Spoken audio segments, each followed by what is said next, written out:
जय गुरुदेव मित्रों, मैं ज्योतिषी तेंद्र रावल। माँ भगवती की कृपा से आप सब अच्छे होंगे।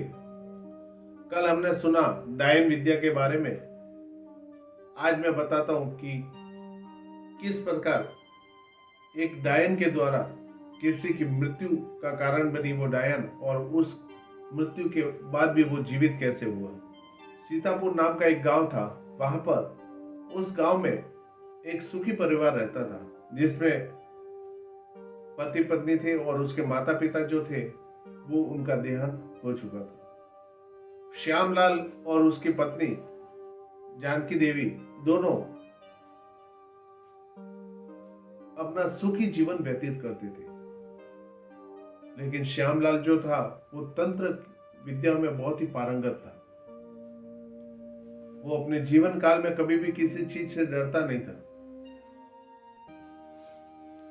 इसलिए उसके गांव में उसका नाम भी बहुत था और साथ में वो हर किसी की तकलीफ भी दूर करता था। लेकिन कहते हैं ना किसी की ऐसी नजर लग जाती है जिनके कारण उनका संसार बिगड़ जाता है। तो उसी प्रकार उन दोनों के ऊपर एक चुड़ैल का साया मंडराने लगा। वो चुड़ैल हमेशा उसकी पत्नी के पास आती थी जब वो घर से बाहर जाता था, और एक अच्छी सी औरत का स्वरूप लेके उसके पास में आके बैठ जाती थी, क्योंकि वो भी जिंदा चुड़ैल थी। ऐसा नहीं कि मरी हुई। जैसे मैंने अगले पार्ट में बताया था कि डायन, जिंदा डायन, और डायन विद्या सीखने के बाद वो डायन हो जाती है। उसी प्रकार वो जिंदा डायन ही मान लो आप। तो वो उसके पास आती थी, बातें करती थी, हंसी मजाक करती थी, लेकिन उसकी औरत को जरा सी भनक नहीं होने दी उसने कि वो डायन है। धीरे धीरे धीरे उनकी पहचान बहुत बढ़ गई। उनके घर में आना जाना हुआ, लेकिन आना जाना तभी होता था जब उसका पति घर पे नहीं होता था। उसका पति अपने काम के कारण कई कई दिनों तक शहर जाता था और वापस अपने गांव में आता था। एक समय उस चुड़ैल ने पूछा कि मैं तेरे को एक बात पूछूं क्या? तो उसने कहा पूछो। वो चुड़ैल उसके बाल बना रही थी और बालों में तेल लगा के उसके मालिश करके बाद उसके बाल बना रही थी। तो उसने मजाक मजाक में कहा, तेरा जो पति है वो इतनी विद्याएं जानता है, कभी भी रात को कहीं चला जाता, कभी भी रात को आता, तो उसको डर नहीं लगता है क्या? बोलता मुझे क्या पता, वो जाने, मैंने कभी नहीं पूछा। तो उसको पूछना कि ऐसा कभी कुछ हो गया तो फिर तू क्या करेगी। वो ऐसी मीठी मीठी बातों में उसको लेने लगी। उसका भी दिमाग में वो बातें कहीं ना कहीं घर कर गई। इस तरह से एक दिन, दो दिन, बार बार वो उसी टॉपिक पे आके रुक जाती थी। तो उसने कहा एक काम करती हूँ, मैं अब की बार वो आएंगे ना तो मैं उनसे पूछ लेती हूँ कि उनको डर लगता है कि नहीं लगता है। लगता है तो कैसे लगता है। तो वो उसको बोल रही थी कि अब की बार तो आएंगे तो मैं उनसे पूछ ही लेती हूँ कि क्या होता है, कैसे होता है, डर उनको कैसे लगता है, क्यों लगता है, और कभी लग गया तो उसका पति अगले दिन जब घर पे आया तो हंसी खुशी बात कर रही, हाल चाल पूछा, सब कुछ, और रात्रि में शयन के समय बेड पर सोए हुए बातें कर रहे थे। और बातें करते करते मीठी सी छोटी सी मुस्कान में उसने कहा कि ये जी, क्या आपको इतनी रात में कहीं भी जाते आते हो आपको डर नहीं लगता है क्या? तो बोलता नहीं लगता। क्यों, क्या हुआ तेरे को? नहीं, ऐसे ही पूछ रही हूँ। नहीं, मुझे बताना पड़ेगा कि आपको डर किससे लगता है और कैसे लगता है। तो उन्होंने कहा कि नहीं, मुझे कोई डर नहीं लगता है। तो वो जिद करने लगी। बहुत जिद करने के बाद उन्होंने कहा ठीक है, मैं अपना राज तो नहीं खोलता हूँ, लेकिन तू इतनी जिद करे इसके लिए मैं तेरे को बोल देता हूँ कि कहीं से मैं जा रहा हूँ और अचानक से कोई पक्षी क्षण करके उड़ जाता है, तो वहां से उसकी वजह से डर लग जाएगा, बाकी अचानक ऐसे कभी सामने आ जाए तो कोई डर नहीं लगता। बोलता ठीक है, लेकिन एक चीज मैं तेरे को बोल देता हूँ, तूने ये राज तो खुलवाया है, लेकिन इस राज में अगर कभी मेरी मृत्यु हो जाए तो मुझे जलाने मत देना। बोलता है ऐसा क्यों बोलते हो आप? नहीं, बोला मैं तेरे को बता रहा हूं ना, मेरी अगर आज तूने मेरा राज तो जान लिया, भगवान ना करे और कभी मेरी मृत्यु हो जाए तो मेरे इस शरीर को जलाना मत, उसको शमशान पे ऐसे ही रख के आ जाना और मेरे मुंह के अंदर काले उड़द भर देना।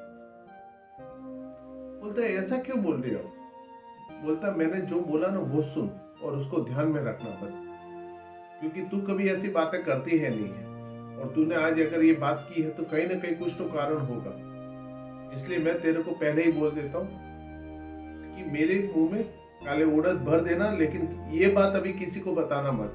बोलता ठीक। उसके बाद कुछ समय के बाद उसका पति वापस अपने किसी काम की वजह से बाहर चला गया, तो वो चुड़ैल वो डायन उसके घर पे आई और ऐसी बात करने लगी और कहने लगी, क्यों, क्या हुआ, तेरे पति को पूछा क्या कि उसको डर क्यों लगता है, या डर क्यों नहीं लगता है, और अगर डर कैसे लगता है? तो उसने कहा कि हाँ पूछा ना मैंने, मेरे पति को डर नहीं लगता है।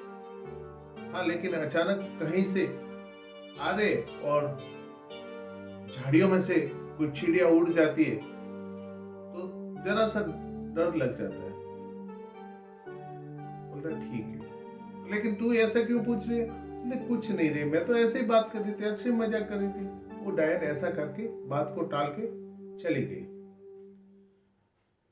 कुछ समय बाद जब उसका पति वापस घर आ रहा था तो उस समय वो डायन एक चिड़िया का रूप लेके वहां बैठ गई, और जैसे वो निकला तो सुन कर झाड़ियों में से वो उड़ी और वो डर गया। डरने के कारण घर पे आते आते उसको बहुत तेज बुखार आने लगा, और बुखार आया तो सुबह देखा कि उसका तो शरीर बहुत तप रहा है, और प्रातः 10-11 बजते बजते तो उसकी मृत्यु होगी।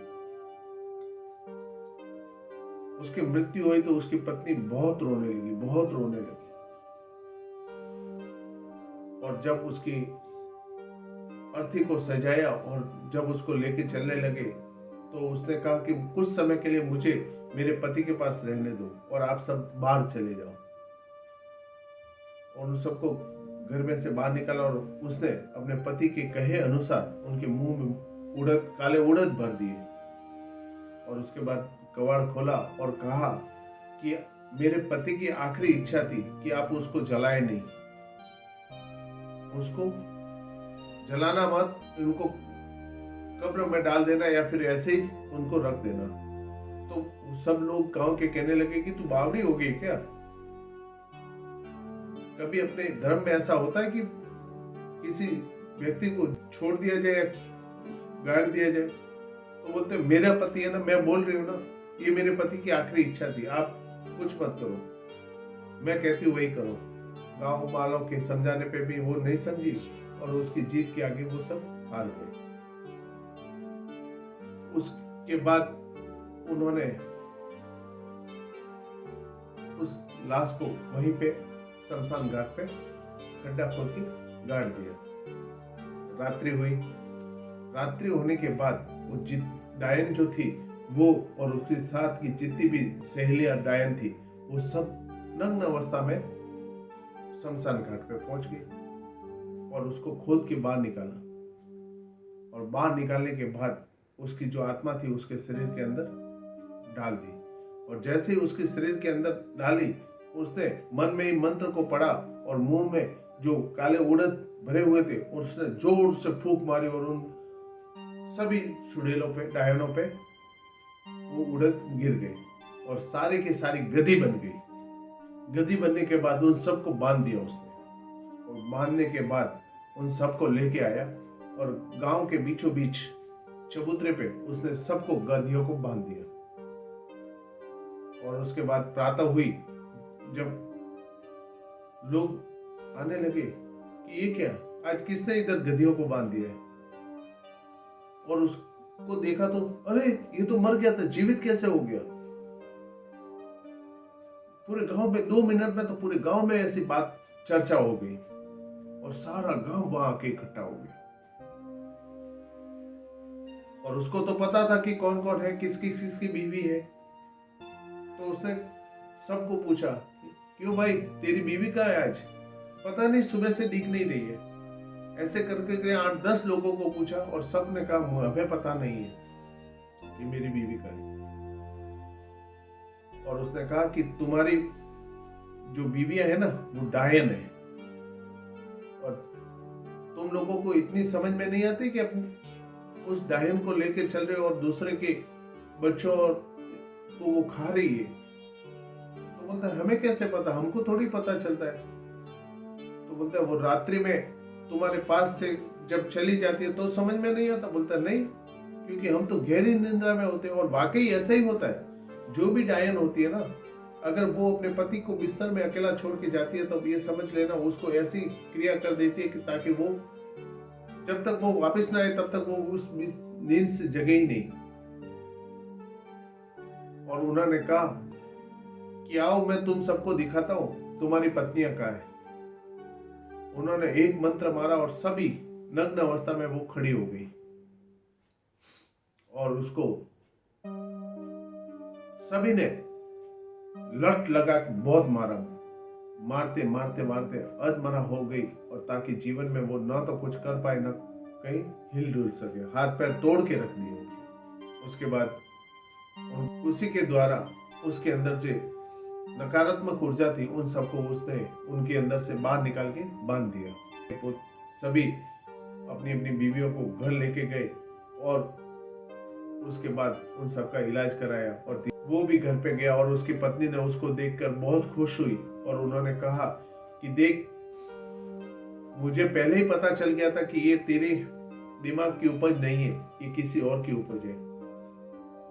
इसके लिए मैंने तेरे को बोला मेरे मुंह में उड़द भर देना और मुझे जलाना मत, क्योंकि मुझे पता था कि वहां क्या हुआ था। इसलिए हर औरत को ये एक सबक होना चाहिए कि कभी कभी ऐसी कुछ राज की बातें होती है जो अपने पति की या किसी की भी वो किसी को नहीं बतानी चाहिए, क्योंकि बहुत सारे ऐसे लोग होते हैं कौन किस रूप में क्या होता है आपको पता नहीं चलता है। और अपने हाथों हाथ अपने घर का नुकसान करो, ऐसा काम भी नहीं करना चाहिए। यह कोई काल्पनिक कहानी नहीं है, ये हकीकत कहानी है जो राजस्थान के एक गांव में ये घटित हुई थी। और इस घटना का साक्षी जो था वो मेरे मित्र के पिताजी थे। ये कहानी मेरे मित्र ने मुझे बताई और मेरे मित्र के पिताजी ने मेरे मित्र को बताई। तो उसके जो पिताजी थे वो भी उस समय 20-22 साल के रहे होंगे।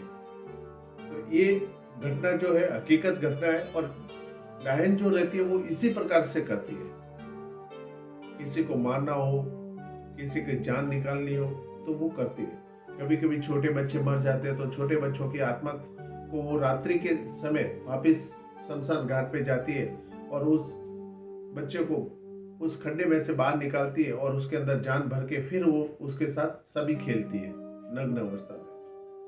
तो ये थी डायन के द्वारा किसी की जान ली गई और कैसे उस डायन से उसने अपने और अपने परिवार की जान बचाई। अगर आपको मेरी कहानी अच्छी लगी हो तो लाइक सब्सक्राइब जरूर करें और औरों तक भी भेजें, ताकि इस कहानी का आनंद हर कोई ले पाए और हर कोई इस कहानी से कुछ न कुछ सीखे। माँ भगवती आप सबका कल्याण करे। जय गुरुदेव।